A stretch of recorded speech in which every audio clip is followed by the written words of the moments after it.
Bukod sa matagal ng giyera sa pagitan ng Ukraine at Russia, Israel laban sa Hamas, Hezbollah at Houthis, meron pang isang sigalot na pinag-uusapan ngayon sa buong mundo. Subalit ilang dekada na itong namumuo at ito ay ang girian sa pagitan ng India at Pakistan. Matapos bombahin ng Indian Air Force ang ilang bahagi ng Pakistan, agad itong gumanti sa pamamagitan ng drones at missiles at mas lalong lumaki ang sigalot sa dalawang panig na maaaring umusbong sa mas malakihang all-out war na kinakatakot ng marami na mangyayari dahil bawang armado ng nuclear weapons ang dalawang bansa. Paano nga ba nagumpisa ang kanilang bangayan? Sino ang may mas malakas na puwersa militar at mas handa sa giyera sa dalawang nagbabanggaang kapitbahay na bansang ito?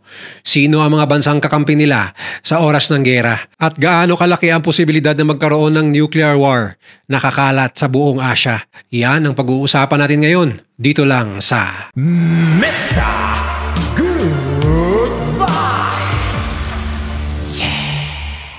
India at Pakistan, magkapitbahay subalit magkaaway. Upang mas maintindihan natin kung paano nauwi sa bombahan at palitan ng drones at missile attacks ang kanilang relasyon na ikinasawi ng mahigit 40 katao na, mas mabuting balikan natin sa kasaysayan ang punot dulo ng kanilang hidwaan. Ang bangayan sa pagitan ng India at Pakistan ay may malalim na pinagmulan, halos 8 dekada na ang nakaraan at nag-ugat dahil sa isang lugar na matatagpuan sa kanilang border, ang Kashmir. Noong taong 1947, nang parehong naging malaya mula sa pananakop ng Britanya ang India at Pakistan, binigyan ng pagpipilian ang prinsipe noon ng Kashmir na sumanib alinman sa Pakistan o India.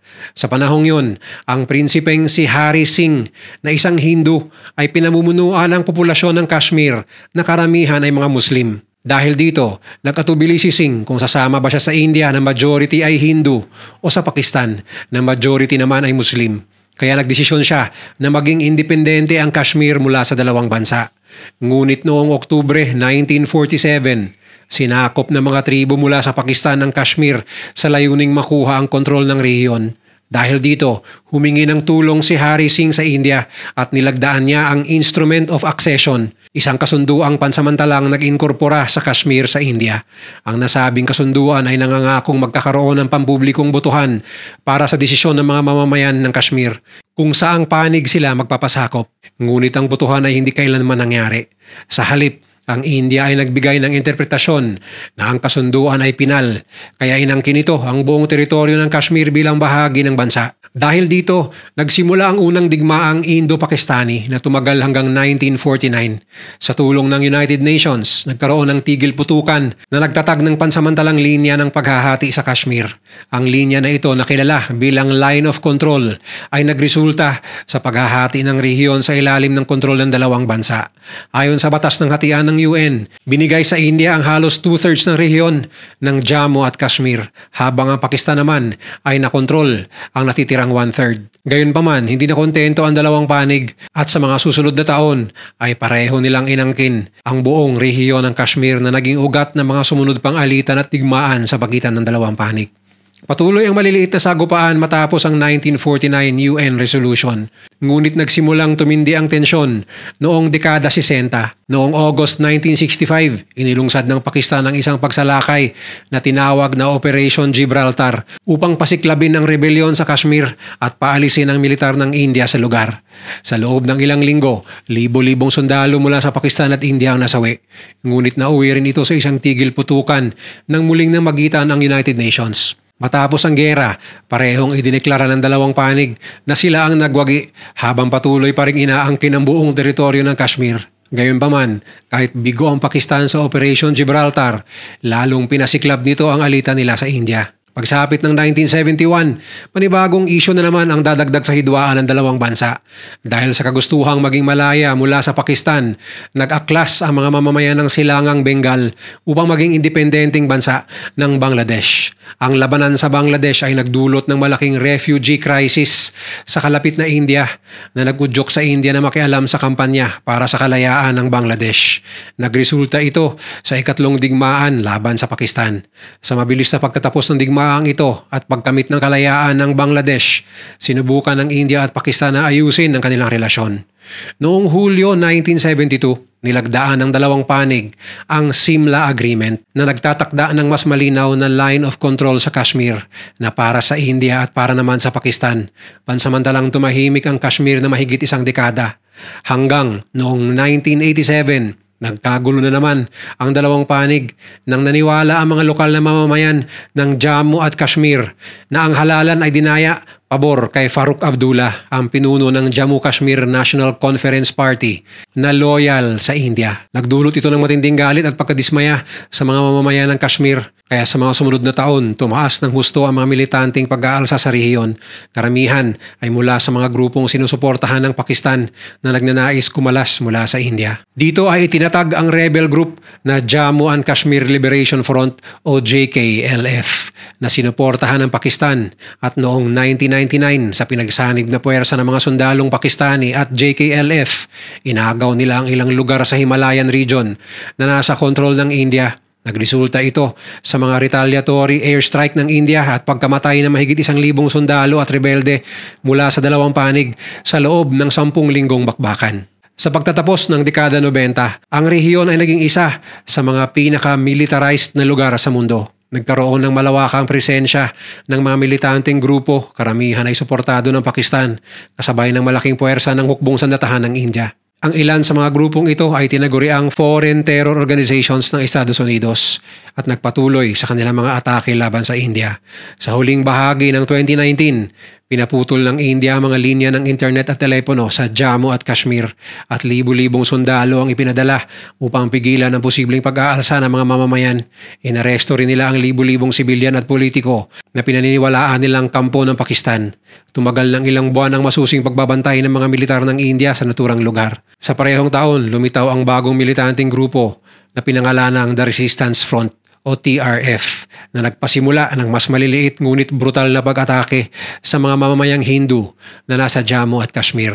At pagsapit nga noong April 22 nitong taon lang, inatake ng TRF ang Pahalgam, isang tanyag na tourist destination sa Indian-administered Kashmir kung saan minasakir nila ang 26 na katao na nagbabakasyon lamang sa lugar. Agad dininay ng Pakistan na may kinalaman sila sa naturang pag-atake at inudyok ang India na magkaroon ng masusi at neutral na investigasyon bago pa dalos-dalos sa kanilang gagawin.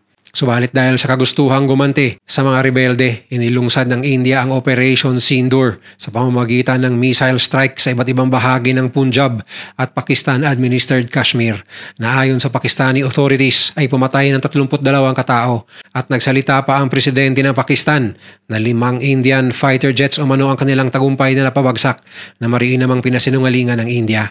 Sumagot din ang Pakistan sa pamamagitan ng sariling mga pag-atake at patuloy na pagpapaputok ng artillery sa Indian-controlled na bahagi ng Kashmir na nagdulot ng mas malawakang pinsala sa lugar.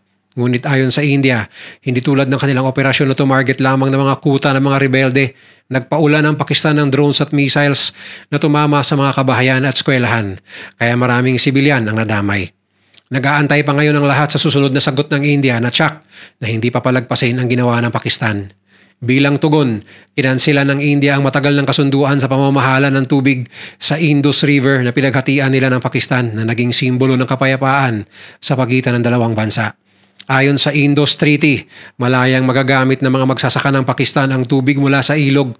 Subalit sa suspensyon ng treaty na ito ay maaaring harangin na ng India ang tubig sa ilog at kapag nagkataon ay mawawalan ng mahalagang water supply ang 80% ng agricultural lands sa loob ng Pakistan. Kaya lubos na natatakot rito ang mga mamamayan ng Pakistan. Sumagot naman ang Pakistan sa pamamagitan ng pagsuspinde sa Simla Agreement, ang peace treaty na pinirmahan ng dalawang panig noong 1972. Kaya maraming mga eksperto ang naniniwala na handa sa malakihang gera ang India at Pakistan at ang mas kinakatakot nila ay pawang armado ng nuclear weapons ang dalawang bansa.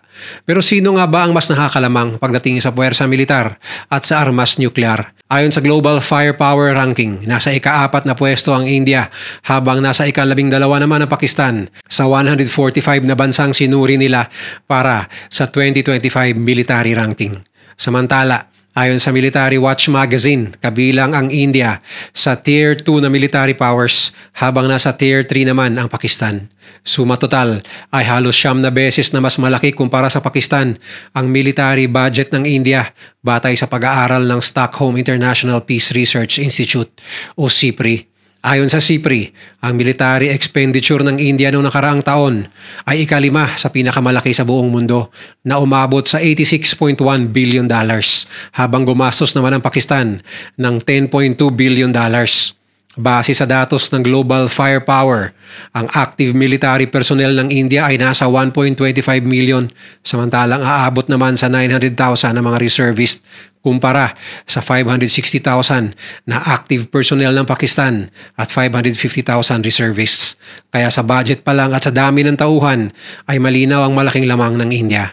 Pagdating naman sa puwersa sa dagat, mayroon ang India ng kabuuang 293 naval assets, kabilang ang 2 aircraft carrier, 13 destroyer, 14 na frigate, 18 corvette, 135 patrol vessels at 18 submarines. Sa kabilang banda, may 121 naval assets ang Pakistan, kabilang ang 9 na frigate, 69 patrol vessels, 9 na corvette, 8 submarines at 3 mine warfare asset. Ngunit walang aircraft carrier o destroyer ang Pakistan ayon sa globalfirepower.com. Kung Air Force naman ang pag-uusapan, may kabuuang 2,229 aircraft ang India na halo-halo galing sa Israel, France at US. Meron namang 1,399 aircraft ang sa Pakistan na ang iba ay galing Russia, China at sa ibang bansa nila binili. Kaya obvious na mas malakas ang India pagdating sa naval at air superiority. Sa kasalukuyan, hindi pa malinaw kung sino ang may bentahe sa pagitan nila sa pag-aatake sa isa't isa. Dahil pawang nag-claim ang dalawang panig na sila ang panalo sa kanilang palitan ng missiles, aerial at drone attacks. Sa katunayan ay sinabi ni Pakistani Defense Minister Khawaja Asif na napabagsak nila ang 5 Indian fighter planes at isa raw itong panalo para sa Pakistani military. Subalit ang tanging pruweba lamang nito ay mga video sa social media na ayon sa mga eksperto ay mga lumang video lamang na ikinalat ng mga Pakistani-backed social media accounts. Kaya hindi pa malinaw kung sino talaga ang may upper hand sa dalawang bansa sa ngayon. Ano naman ang tsansa na gumamit ng nuclear weapons ang dalawang bansa? Ayon sa karamihan ng mga eksperto, na maliit o mano ang tsansa na ito ay gawin ng kahit na sino sa India at Pakistan. 3 beses nang nagkaroon ng major na gera ang India at Pakistan dahil sa Kashmir. Subalit ni isang beses ay hindi pa naman sila nagbanta o sinubukang gumamit ng nuclear weapons. Marahil ay alam nila ang epekto nito sa kanilang mga mamamayan at ang magiging tugon laban sa kanila ng mga mas malalakas na bansa tulad ng US at maging ng UN. Ayon sa latest data, may tinatagong 180 na nuclear warheads ang India at 170 naman sa Pakistan. Subalit nangako ang India na mahigpit nilang pinapatupad ang no first use policy na ibig sabihin ay hindi sila ang unang gagamit ng armas nuclear sa isang gera. Maliban na lang kung mauuna ang Pakistan na gamitin ito. Ngunit nangako naman ang Pakistan na wala sa kanilang plano na maglungsad ng isang nuclear warfare. Kaya marami ang umaasa na tulad ng dati nilang naging bangayan ay kusa lamang itong huhupa at mas pipiliin na lang daw ng dalawang bansa na unahin ang kanilang internal na problema sa sariling bayan. Sa katunayan ay mula nang ito ay mabuo ilang dekada na ang nakalipas, ang Pakistan ay patuloy na humaharap sa mga hamon tulad ng kawalang tatag sa politika, tumitinding pagdami ng pananalot ng mga militanteng grupo, sunod-sunod na natural na kalamidad at kaguluhan sa ekonomiya. Ang India rin ay may mga kinakaharap na problema na mas kailangan nilang unahin at malaking sagabal sa mga plano nila kung lalala ang gulo nila laban sa Pakistan. Matatandaang nangako si Indian Prime Minister Narendra Modi sa kanyang kampanya na itataas niya ang estado ng India sa pandaigdigang entablado, kabilang na ang pag-aambisyong mag-host ng Olympics at ang layuning mahigitan ng China bilang pandaigdigang manufacturing hub. Bukod pa rito, ang India ay humaharap na rin sa maraming banta sa seguridad, lalo na sa mga territorial dispute nila laban sa China. Kaya ayaw umanunan nitong madagdagan pa ang suliranin at ang malakihang gera laban sa Pakistan ay hindi nila prioridad, bagamat hindi ito mag-aatubiling mag-conduct ng maliliit na opensiba. Pagdating naman sa bansang mga kaalyado ng Pakistan at India, kilala ang Pakistan na may magandang relasyon sa Russia, China, Saudi Arabia at Turkey, samantalang ang India naman ay malapit sa US, UK, Israel at France. Ayon sa isang analyst na matagal nang pinag-aaralan ng hidwaan ng India at Pakistan, ang Estados Unidos na karaniwang namamagitan sa ganitong mga krisis ay maaaring magtangkang pahupain ng tensyon. Ngunit hindi malinaw kung gaano karaming atensyon ang ilalaan ng Administrasyong Trump para dito. Ngayong abala rin ito sa gulo ng Middle East at sa Russia-Ukraine war. Nananawagan naman ang China ng de-escalation, ngunit dahil sa masalimuot nitong relasyon sa India, hindi ito maituturing na epektibong tagapamagitan. Ayon sa mga eksperto, ang pinakamainam na kandidato bilang tagapamagitan ay ang mga bansa sa Gulf region, lalo na ang Qatar, Saudi Arabia at UAE. Sa katunayan, ay agad nanawagan ang Qatar ng diplomasya ilang oras matapos ang palitan ng pambobomba ng dalawang panig. Suma total, ayon sa mga eksperto, ang krisis na ito ng India at Pakistan ay pawang, unpredictable at mapanganib. Na bagamat base sa kasaysayan ng kanilang mga girian ay nauwi palagi sa diplomasya, may tsansa na maging out of control ang pangyayaring ito. At sa panahon ngayon ay hindi na umano kailangan ng mundo ng isa pang dagdag na giyera kung saan laganap na nga sa gitnang silangan sa pagitan ng Israel at mga kalaban nito at patuloy pa rin ang giyera ng Russia at Ukraine at ngayon naman ay magkakaroon pa ng giyera sa bahaging ito ng Asia. Tama na umano ang giyera, tama na ang maraming inosenteng buhay na nasasayang ayon pa sa kanila. Kung nagustuhan mo ang video na to, share mo naman sa iba at mag-subscribe ka na rin. Panoorin mo na rin yung mga videos na nasa kanan para lalo pang maubos ang oras mo.